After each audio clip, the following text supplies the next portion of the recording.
What's going on, everybody? It is Doc John from Mobility Doc, and I am taking a walk on a very beautiful day. We had recently posted something about tendinitis. I included a little bit about tendinopathy in there, um, but I wanted to hammer home a few key points after I had some people, I'm going to say lovingly, add some input. And it was really good because I always appreciate the ability to have a little bit of conversation, some discourse at the pursuit of, further clarification. So without any further ado, let's get into tendinitis versus tendinopathy. And this is going to be a little abridged because I'll do a more formal post at some point. But, tendinitis is what we called a tendon injury for a very long time. Tendinitis was an overuse injury of a muscle. It could be your rotator cuff. It could be, your bicep tendon, doesn't matter. A muscle you use too much that you don't normally use. And then at some point, we said, tendinitis is that it's acute. It's you just did it. You don't normally do it. And then tendinopathy came around, and we're like, well, that's if you do a lot of a thing and you've done it for a long time and it's a bit chronic. It becomes tendinopathy instead of tendinitis, and then you get structural cellular changes of the tendon itself. So tendinitis has evolved over the years. I mean, I had someone recently point out that like maybe what I was talking about was more tendinitis, and that's fair, but it's still the ICD-10 code that we use when we have to diagnose a patient when we're communicating with an insurance company or with other providers. Tendinitis, the idea is that it was an inflammatory problem. Tendinosis is that there is a more like degenerative structural problem with the tendon itself.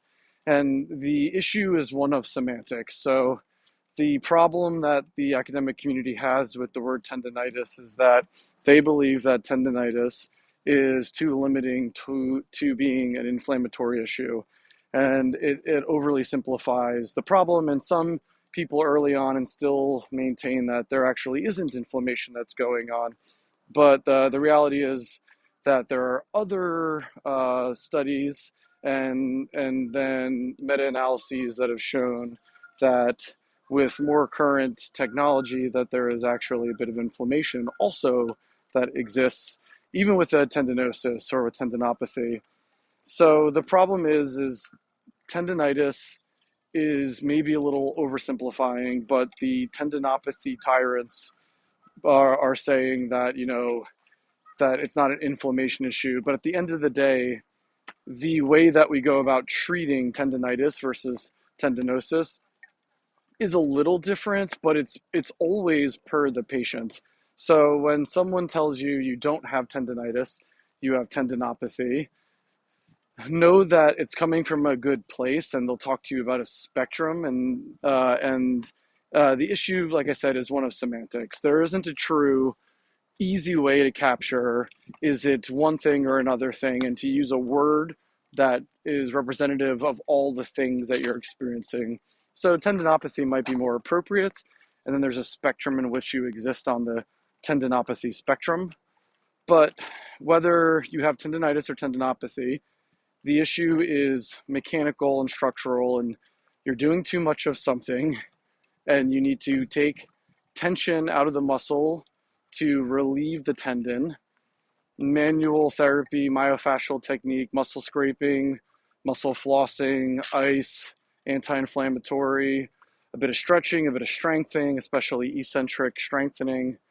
Those are still the right choices, regardless of if you want to call it tendinitis or tendinopathy. So hang in there. I hope that was a little helpful to